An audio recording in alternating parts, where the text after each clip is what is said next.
রটন্তী কালী পুজো এমন এক বিশেষ তিথি যে সময় কৃষ্ণ এবং কালী একই রূপে ধরা দেন। সমস্ত কালী পুজো অমাবস্যা তিথিতে হলেও রটন্তী কালী পুজো হয় মাঘ মাসের কৃষ্ণ চতুর্দশীতে।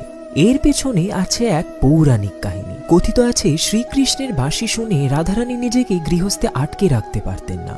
সংসার, লোকলাজ সব ভুলে কৃষ্ণের দিকে ছুটে যেতেন। এক কৃষ্ণা চতুর্দশীর রাতে হঠাৎই বেজে ওঠে শ্রীকৃষ্ণের বাঁশি। রাধারানী ছুটে যান কুঞ্জবনে তার বাঁশির সুর স্মরণ করে। পিছু নেন তার শাশুড়ি এবং ননদরা। রাধারানী এবং শ্রীকৃষ্ণের মিলিত রূপ চাক্ষুষ করে তারা তার স্বামী আয়ান ঘোষকে নিয়ে যায় কুঞ্জবনে। উদ্দেশ্য একটাই, আয়ানকে যে কোনো প্রকারে বিশ্বাস করানো শ্রী রাধিকার এই গোপন প্রেমের কথা। শ্রী রাধিকার স্বামী ছিলেন ঘোর কালী উপাসক।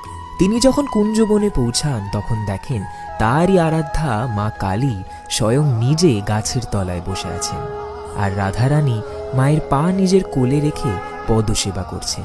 এই কালী দর্শন দেখে আয়ান আপ্লুত হন এবং এই কথা মুখে মুখে ছড়িয়ে যায়। আর এভাবেই প্রমাণিত হয় যে কৃষ্ণ এবং কালী অভেদ। আর মাঘ কৃষ্ণ চতুর্দশীতে কালী পুজোর পরম্পরা প্রচলিত হয়, যাকে বলা হয় রটন্তী কালী পুজো।